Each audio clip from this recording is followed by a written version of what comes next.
Un caluroso y fraterno saludo le damos a todos los amigos que nos sintonizan por la frecuencia de Radio Espíritu Uruguay.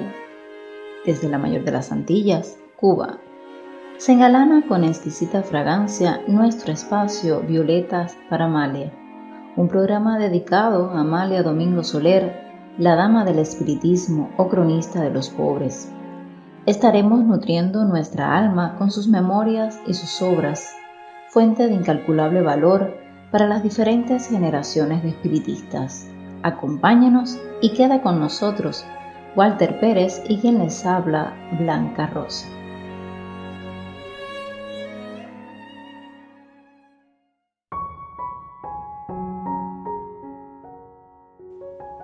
Esta gran mujer era muy respetuosa a lo relativo a las opiniones políticas y religiosas de todos en general. Creía con firmeza en que todo el pueblo civilizado debía gozar de absoluta libertad de culto. Sustentaba que junto a la mezquita de los hijos de Alá debía levantarse la pagoda de los orientales, cerca de la sinagoga judía, los templos católicos romanos, más allá los templos evangélicos con sus salmos, donde los creyentes de los diversos cultos recen, canten y hagan como mejor les parezca. Confesaba ingenuamente que no se cansaba de buscar almas buenas, pues podía suponer que la tierra fuese un vivero de víboras. Rendía culto al progreso, soñaba con la humanidad regenerada, buscaba sin descanso a los seres virtuosos para seguirles el ejemplo y se apresuraba a relatar los hechos en su luz del porvenir, que para que otras almas impresionasen y siguiesen el mismo camino. Ansiaba por superarse, quería ser como los grandes oradores que electrizan las multitudes o como los escritores que con su habilidad y fecundidad conmueven, gracias a la experiencia adquirida en las leyes espíritas, numerosos lectores. Muestra a menudo nuestra Amalia una febril manifestación de superación personal en sus artículos, a pesar de escribir generalmente corriendo la pluma. Dado el exceso de su trabajo, se nota en su individualidad un estilo propio, un sentido orientador y una gama de recursos que solo con la frecuencia asidua a los clásicos y a los buenos escritores se puede obtener. Su norte, su objetivo, su ejercicio periodístico eran los humildes, y ella los alcanzó apenas iniciada su tarea en la luz del porvenir. Pero no eran solo los humildes que atendía y con los cuales tenía relaciones, eran todos los pobres, que son los poseedores de muchos bienes materiales. Amalia sabía muy bien que la pobreza no residía solo en el bien exterior. Sabía que existían criaturas que, adornadas con el mayor lujo, llevan en el fondo de su ego un pauperismo desesperante.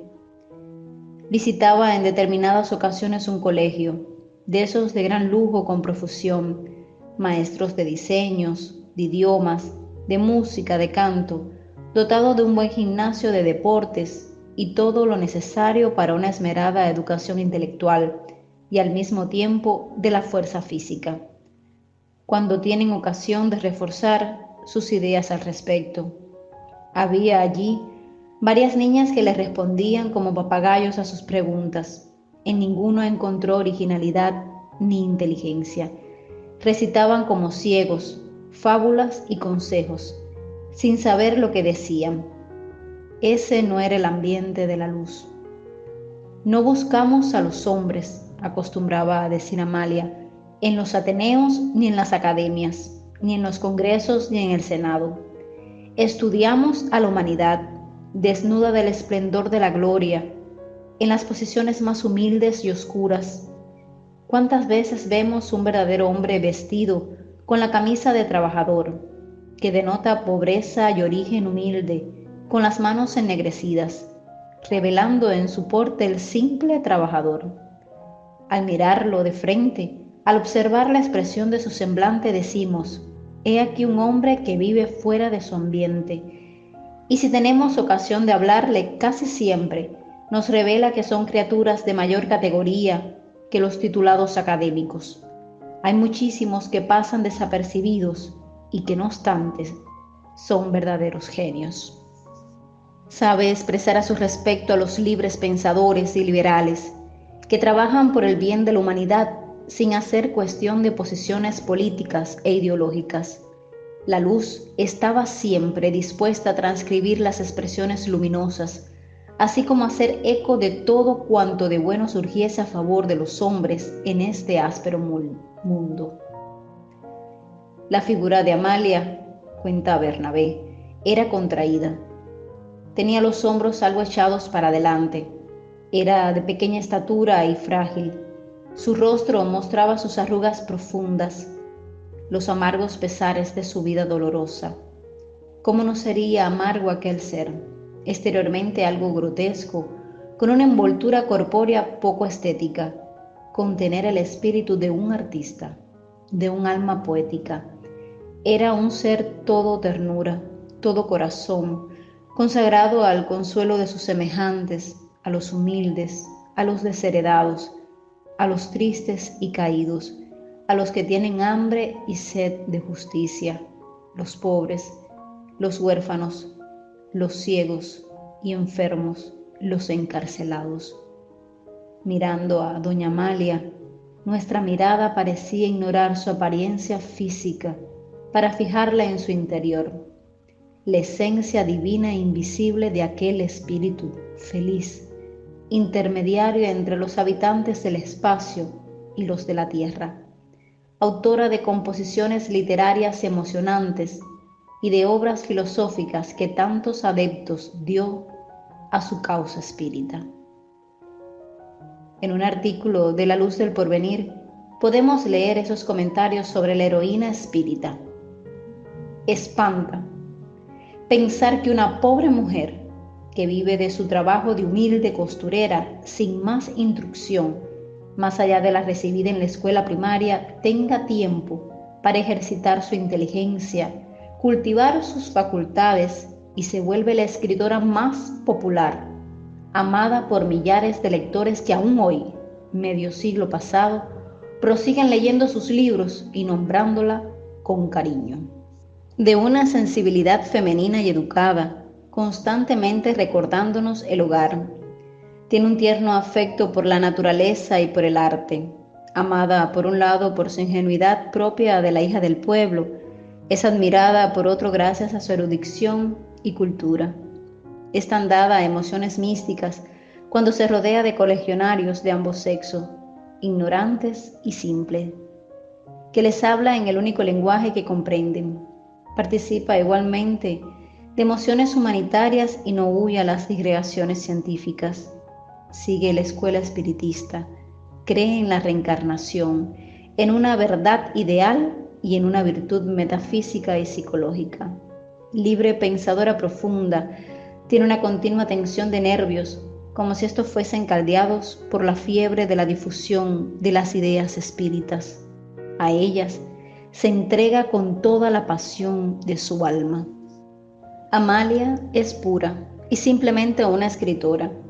Existen personas que nacen hablando y escribiendo. Nuestra heroína debe haber nacido escribiendo con su pluma en la mano derecha. Amalia reduce su vida enteramente a leer, a charlar y escribir. Es incansable en sus lecturas hasta que sus ojos lo impidan. Al conversar es pródiga y diferente de cuanto escribe. Sus escritos exhiben una erudición castiza y su conversación es pintorescamente andaluza. Ella se abandona en devaneos y modismos de su tierra natal. Cuando escribe, Amalia se sujeta a las reglas gramaticales y a los cánones del estilo castellano, conduciendo su fantasía según el mandato de la soberana razón. Poetisa de nacimiento, toca la lira con extraordinaria maestría sin haber ningún curso literario y ni siquiera haber hojeado tratados de poéticas y retórica. Cantaba como los pájaros y la fuerza de escribir versos produjo hermosas composiciones sentimentales en todas las métricas, con ritmo libre de su lección. Al respecto, algunos de sus trabajos no los llamamos obras de arte, porque son eclosiones puras de sentimiento, ecos de un alma dolorosa que siente, sabe sentir y hace vibrar las fibras del alma del lector, una vez que las de su alma están de continuo vibrando hasta el éxtasis, herida por espinas, contrariedades y turbulencias del mundo. Así es Amalia.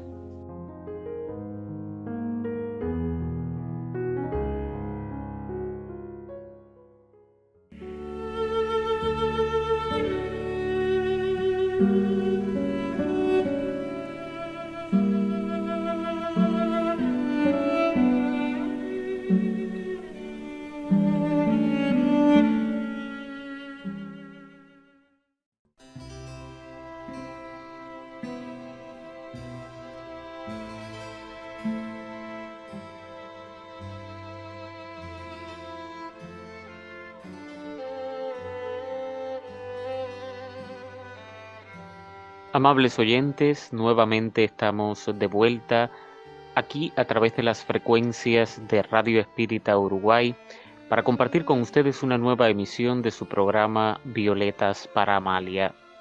En esta ocasión, disfrutando del artículo El Buen Espiritista, publicado por la cantora del espiritismo Amalia Domingo Soler en su revista La Luz del Porvenir. El buen espiritista no es el que visita los centros donde puede satisfacer mejor su curiosidad, sino el que se une a una agrupación para prestar toda suerte de servicios a la misma y contribuir a que progrese en todos los sentidos, tomando parte muy activa según lo permitan sus fuerzas, tanto en la instrucción moral y material de sus asociados, como en practicar obras de virtud, sosteniendo al desvalido y enseñando al que no sabe o al que sabe menos.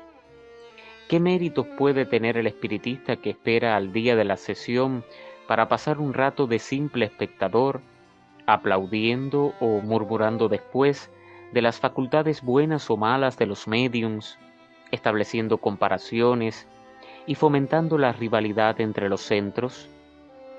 Vale mucho más dedicarse algunos días de la semana al estudio, que nos ha de llevar al conocimiento de lo que se debe hacer en las sesiones para su mayor progreso, acostumbrándose a conocer ese mundo espiritual que nos rodea constantemente, poder salvar los escollos que tiene la práctica del mediumismo y saber distinguir a los espíritus que vienen en misión de instruirnos de los que solo acuden afectando diferentes formas con refinada hipocresía y con el deliberado propósito de poner la discordia entre los hermanos de una misma creencia.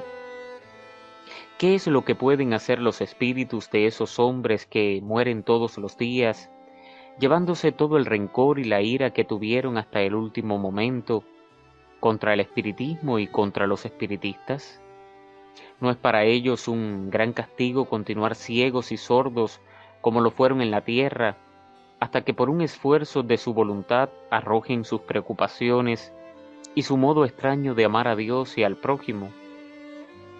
En los centros que no hay verdadera armonía y fuerza moral para rechazar ciertas influencias, estos seres son los primeros en invadirlos, aprovechándose de los asistentes que tienen facultades y que pueden asimilárseles con facilidad. ¿Qué es, pues, lo primero que deben hacer los hermanos que se reúnen con la idea de hacer el bien y mejorarse? Preparar mucho su centro, desterrar de ellos toda idea que pueda viciar su atmósfera, moralmente hablando, y no permitir nunca en el círculo sagrado, donde deben reunirse los hermanos con santo recogimiento, actos o prácticas puramente materiales, que están reñidas con la pureza y elevación de las enseñanzas de los espíritus. Tiene muchísima razón nuestra compañera en la prensa. Los espiritistas deben reunirse no para entregarse a vanos formulismos, no para celebrar ceremonias absurdas, no para parodiar bautismos y purificaciones, haciendo uso del sistema hidropático. El espiritismo es más grande que todos los procedimientos rutinarios de este mundo. No se purifican los espíritus por medio del agua. Esta podrá limpiar el cuerpo, pero no el alma. el espiritismo se engrandece por medio del progreso moral e intelectual, trabajando, estudiando, dominando el ímpetu de las pasiones, perdonando y amando a sus enemigos, vistiendo al huérfano, guiando al ciego, instruyendo al que no sabe, convirtiéndose el hombre en un verdadero agente de la providencia, siendo el consuelo, el alivio y la esperanza de cuantos se acerquen a contarle sus angustias. Este es el único medio infalible para regenerar el espíritu, y cuantos se llamen espiritistas, si no observan estrictamente las prescripciones del Evangelio de Cristo, si no se dirigen hacia Dios por el camino de la caridad y de la ciencia, que no se llamen espiritistas porque no lo son.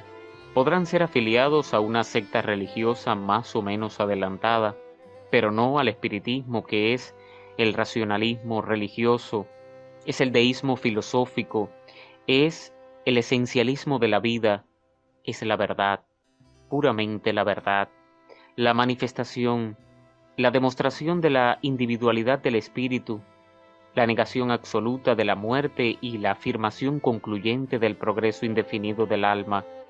Esto es el espiritismo racional, la realización de todas nuestras esperanzas, la hermosa realidad de todos nuestros sueños. ¿Qué sueña el hombre? Ser grande, ser amado y ser inmortal.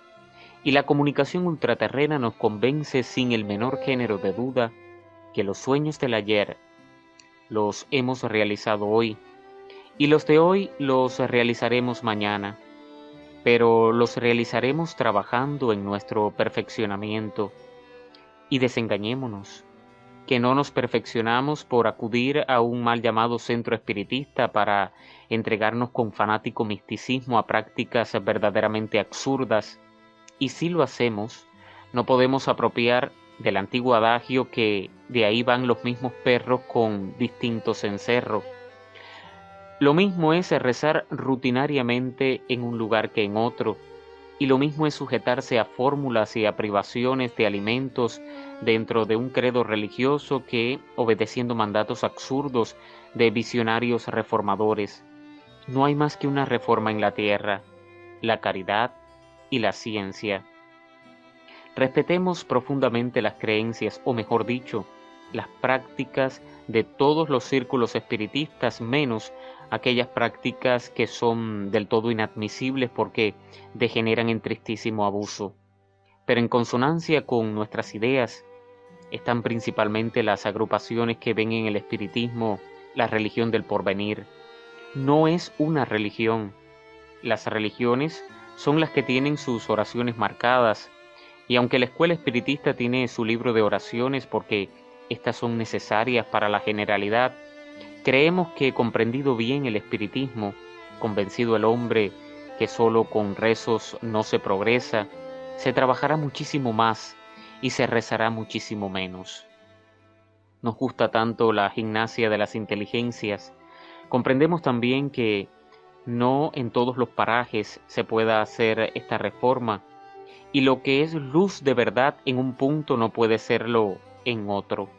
Y los directores de los centros espiritistas tienen muchas veces que sujetarse al grado de cultura de sus oyentes, pero como nuestro espíritu se conoce que es muy viejo y está muy pesaroso de haber perdido tantos siglos, ahora es lógico que esté impaciente y quisiera adelantar por segundos el tiempo tan precioso que ha perdido. Por eso, cuando vemos espíritus de progreso en todos los sentidos, nuestra alma sonríe gozosa. Deseamos que se propague el espiritismo sin fanatismo de ninguna especie, porque el día que la escuela espiritista cediera al fanatismo, sería una religión como las demás, y nosotros queremos que sea la síntesis de la verdadera religión, que no encuentra ningún templo digno de Dios más que la naturaleza, ni mejor culto que hacer el bien por el bien mismo. Del periódico espiritista La Luz del Porvenir, de Amalia Domingo Soler, compartimos con ustedes el artículo La misión del espiritismo. No viene el espiritismo a derribar templo alguno, ni a conquistar uno a uno los fieles del catolicismo. que entonces haría lo mismo que las demás religiones, que se disputan santones y milagrosas leyendas, canonjías y prebendas, cuentos y tradiciones. No, está muy lejos de esto, porque la escuela espiritista es harto racionalista y no quiere el retroceso. Sueña con el progreso, con la redención humana. Cree que el ayer y el mañana y el presente todo es uno, y que no hay hombre alguno que su aspiración sea vana. Todos pueden ascender y hasta los cielos subir, siendo iguales el porvenir del hombre y de la mujer. Creen que querer es poder, que una firme voluntad, yendo en pos de la verdad y abrigando un gran deseo, se hace gigante un pigmeo ansiando su libertad. Esta es la noble misión que tiene el espiritismo, decirle al hombre, tú mismo has de hacer tu redención. No hay ninguna religión que te pueda redimir, tú mismo tienes que ir cultivando tu terreno, y solo siendo muy bueno tendrás un buen porvenir. Es inútil que tus bienes repartas entre santones, no alcanzan sus oraciones celestiales para bienes. ¿Quieres la gloria? Pues tienes que ir conquistando los cielos, prodigando tus consuelos a infelices afligidos y dando a los desvalidos tus compasivos desvelos. ¿Quieres gastar tu riqueza en alzar un santuario? Ah, pues es más necesario que veles por la pobreza. El pueblo hambriento no reza, que sus socios ejercita, buscando en la dinamita los horrores del estrago. El que por la fuerza es vago, solo en el crimen medita. Protege la agricultura, levanta granjas modelos, y haz fecundo el duro suelo que el buen arado tritura. Después, mirando a la altura tras telescopios potentes, pregúntate qué sientes allí donde tu alma más se eleva, si dentro de una triste cueva o ante mundos esplendentes. No repartas tus caudales, pero haz que sean productivos y redimirás cautivos de las infamias sociales. Os afligen grandes males, mas ninguna religión os dará la salvación, ni tampoco el ateísmo.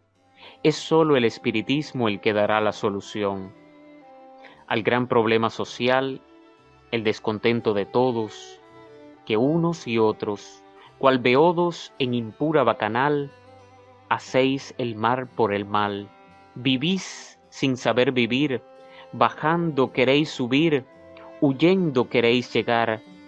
Qué modo de delirar y qué modo de sufrir. Los ricos temen al pobre, creyendo que éste algún día dirá con fiera ironía, no me deis, no lo que os sobre. Quiero vuestro oro y no vuestro cobre, es lo que quiero en mi encono, que harto tiempo en abandono por mi mal me habéis tenido. Si no me dais lo que os pido, temblad, porque no os perdono. Y el pobre, con qué tristeza ve pasar al potentado en su coche reclinado, insultando su pobreza. De este desnivel empieza a surgir la tempestad, viviendo la humanidad entre engaños y perfidias, entre rencores y envidias en horrible oscuridad. Para este mal que es añejo, no hay medicina en la tierra. Suele atajarle la guerra, pero este remedio es viejo. Más que armas, de buen consejo necesitáis los terrenales, saber por qué vuestros males os abruman con su peso, y de qué modo el progreso vence en las luchas sociales. Pues el espiritismo os viene a revelar el modo de progresar y redimirse uno mismo, sin que ningún fanatismo venga a perturbar la mente, sin que la fe del creyente robe a la razón su imperio, sin milagros su misterio que a su buen sentido atente. Un estudio razonado de sana filosofía, un examen día tras día del presente y del pasado, de todo hecho consumado la consecuencia esperar, y así podréis cosechar los frutos que deseéis, de los crímenes que sembréis, cuentas tendréis que saldar. los que en santa abnegación lleguéis hasta el sacrificio y apartéis del precipicio la espantosa tentación, al que en la loca obcecación quiera por violencia hallar lo que no puede encontrar porque nunca sembró el bien, sirviéndole de sostén, cuánto podéis progresar. De tal siembra, tal cosecha, esto es la vida, no hay más. A tu paso encontrarás lo que hiciste en otra fecha. ¿Sospechaste? La sospecha irá tus huellas siguiendo. ¿Calumniaste? Pues sufriendo irás calumnia de otros. Cada cual se forma el potro en que vive muriendo. No es una sola existencia en la que el alma vacila. Su organismo se aniquila, pero no su inteligencia. Esta, adquiriendo experiencia, va tomando encarnaciones, y a las civilizaciones va su concurso prestando, y trabajando y luchando, va venciendo sus pasiones. Esta sí, esta es la verdad, redimirse uno a sí mismo. Este es el espiritismo, puerto de la humanidad. Esta es la hermosa igualdad en la cual todos soñaron, pero todos deliraron, porque en sus sueños no vieron que jamás iguales fueron los que por vivir lucharon. He aquí la noble misión que tiene el espiritismo, decirle al hombre, tú mismo lograrás tu redención. No hay ninguna religión, ni ningún cambio social que te quite de tu mal ni un átomo de tu peso. Obra tuya es tu progreso y el progreso universal. Agradecemos la fiel sintonía de todos nuestros amigos oyentes que semana tras semana nos acompañan a través de Radio Espírita Uruguay.